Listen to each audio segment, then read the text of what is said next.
Hey, what's up, everyone? This is Jeremy, founder of QuickMail.io.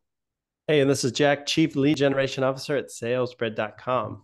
Today, we're going to talk about the auto warmer. And I don't know anything, but Jeremy does. And there's been an update, and you should Yeah, tune in. Google updated me on it. But before that, a few words from our sponsors. I heard really That's good right. things from SalesBread. So good. Yeah. Thanks, Jeremy. Today, most B2B companies lack the time or expertise to turn cold prospects into warm sales qualified leads. So at SalesBread, we'll bring you one lead per day by sending ultra personalized cold emails and LinkedIn messages. So head over to salesbread.com, check out some of our content, maybe even get in touch if you'd like us to help you drive leads so that you can close some sales. Love it. And if you want a rock solid platform for your cold email outreach that can scale with you, do not hesitate to check out quickmail.io. That's what the most professional agencies are using for making sure their client is well served. Do it. Okay, so without further ado, what's new with the auto warmer, Jeremy? All right, so let's start the episode. Oh, but before that, because we got a sort of tendency to keep rambling, Jack and I are going to put a small timer. Ah, that's right. Yeah, or a lovely, not so trusty timer. I'm gonna put 10 Yeah. minutes and boom, we're on. So it was a couple of weeks ago. I received a strange message from Google, which basically is a cease and desist in a sense. It's basically a letter threatening us to remove our permissions to use Google API if we don't remove the feature of the auto warmer from QuickMail. And that's basically it. We have, and I was surprised, we have until mid of February to get their okay thumbs up in order to keep access to our API. Wow. So that's a big Okay. news. But here's the second piece of information is we're not the only one. Everyone else is threatened the same way. In fact, I know some other founders who actually had the same issue, and they're thinking about just basically just stopping their service altogether. So I don't know if a lot of people are communicating about this, but we're communicating with our clients, and we have some good solutions for them going forward. But basically, this is the current state So, of the industry because it's an and industry-wide thing, and that's interesting. it is. My first question, did Google call it an auto warmer? They They did actually, which is cool because I don't know who actually right. coined the words, but I think it's really cool. Yeah, it is. I like that. Okay. And second, how are they aware when a API license is sending auto warmer type messages? Like, did they have to research all of their like authorized accounts and see if the features included auto warmer, or they just detected something that cued them that this is auto warmer level activity?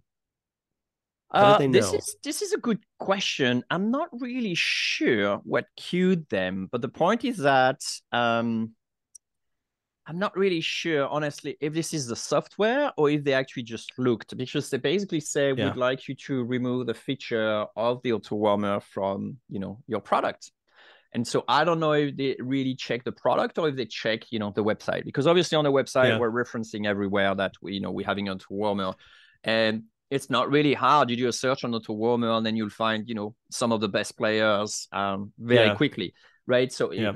even if you hit, I don't know, like the 10 or the 20, auto warmer That's tools, you're yeah. still catching like a huge part of the population. Most of it. Yeah. That's right. We talk about it. This is something that I was planning on happening. I'm actually pretty grateful that this happened like that, because it could have just been like, oh, what's going on? Or permission's been removed. And then suddenly, you receive the email like you have Yeah. to do it right now type of thing. So they gave us 3 months, Right. which is more than we have to sort of like pass the auditing stuff. So in a way, I'm Right. grateful. That give us some Okay. time to So they're organize our handling it clients. nicely, right? Okay. Now, what else does that mean? Does it like, is it as simple as just turning off the feature carry on, like in Um, terms of a depends. action item? Yeah. Yeah, you're right. It depends on what tool we're talking about. So I'm trying to find in some time the email, which is a bit lame from me. I should have, brought it up before. I think I sent you It's a copy okay. We have already. 6 minutes and 18 seconds. You're fine, Jeremy. But I think for some tool, it's going to be very simple. It's just remove the feature and so on. It's a little bit more tricky for us because we do use the auto warmer to give us some performance score on deliverability. So we use it for more than just improving your deliverability. We use it for also monitoring your deliverability, which in this case is not really a bad thing. I think what Google doesn't really like is the fact that we unflag, spam messages to say like, nope, this is not spam. Well, in fact, they still think it is.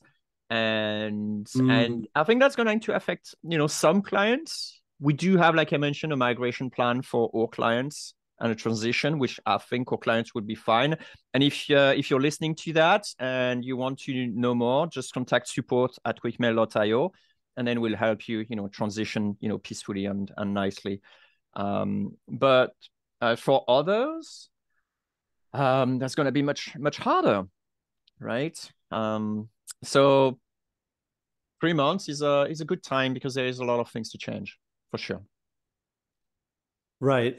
Now, does it make sense to explore what might happen if somebody doesn't do anything? Like, Yeah, absolutely. What does a cold email world need to know about, I suppose, to act right?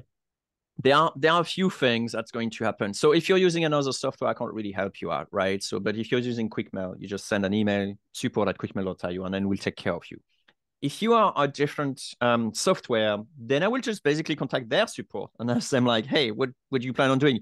Because if they don't tell you, they're just like, I don't know, they're just not prepared yet or whatever, but they have received the email. I know it from enough sources that pretty much everyone in the industry actually received the email.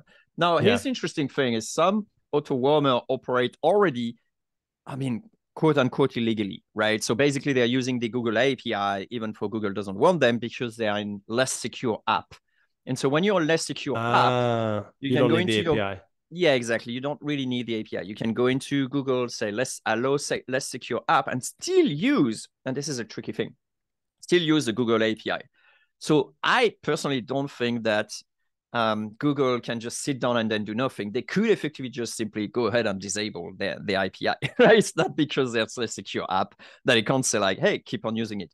So my belief is that they also receive the email, right? And Google has the power to shut them down.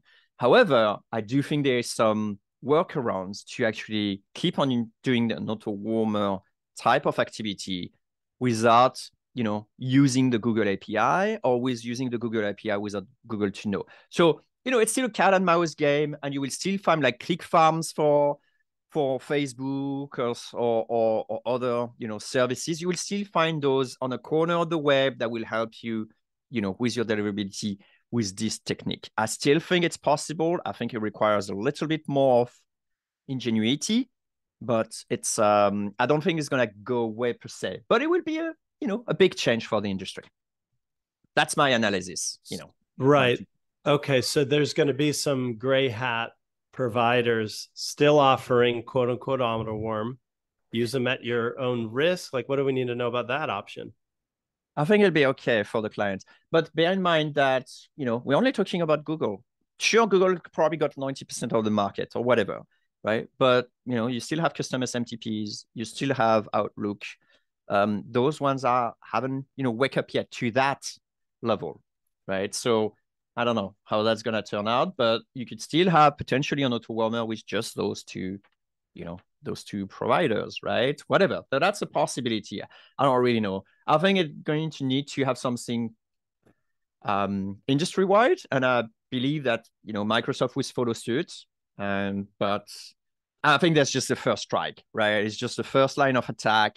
They're gonna crack down on this, get rid of 80% of the market, and then gonna look and attack the next 20%. So I believe you still have like 6 months, a year for maybe the other side to be hammered. So there will be a transition period. And I think the best bet at this case, what we could say, is that you need to up your cold email skills. That's basically what it is, right? And so Yeah. we've seen that, it's completely different from 2017.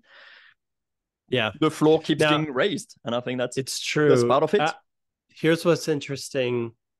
Google used lawyers to put an end to this. But if we go back 10 years, do you remember when, maybe even 15 years, but people used to make certain text white so that or they would send images that Yeah, were that's right. text, bitches, right? So you could say things like Viagra free, order now, without spam filters catching up to it. But what happened? It's temporary, right? Google didn't say, cease and desist. If you put an image with a text, we're going to not let you on Gmail anymore. No, they just said, we're going to use AI to fix this. That's and right. The practice fell out of fashion because it no longer worked. I actually thought that was going to happen, but that wasn't the case. In what way? Sorry. Like for the auto warmer? Yeah, I thought they would have been like figuring out a way to make auto warmer practices just not effective anymore. So people would naturally move away from it. But now they're like, yeah, it works and we can't get away from it. That is so right. Or they believe it doesn't work and it just creates a lot of noise. And because it's picking up and it becomes mass market, now everyone knows what auto warmer is, warming up their domain, because there's so many education about that it really went to the mass market. Well, we're coming up to time. Our trusty timer just went off. But there's going to be more. This is the start of the conversation. You alluded to some alternatives. Hopefully we'll dive more into that. But I'm glad we could hear it from you first, Jeremy. And it was fun while it lasted.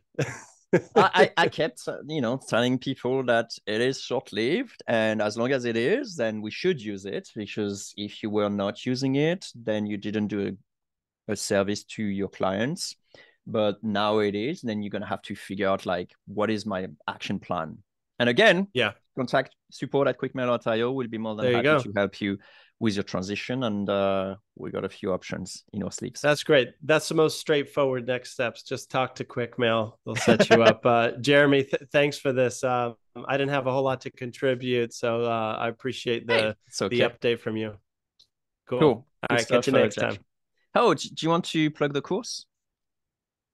Yeah, you talk about leveling up your cold email game. That's right. Course.quickmail.io will help you with that. If you'd rather not pay an agency, or maybe you're an agency and just want to figure out how to do an even better job with or without the auto warmers capabilities here. So check out course.quickmail.io. It'll show you those best practices that you probably are thinking you need to get tapped into in order to succeed in 2023. That's cool. Right. Thanks, Jeremy. Thanks, Jack. Bye. See ya.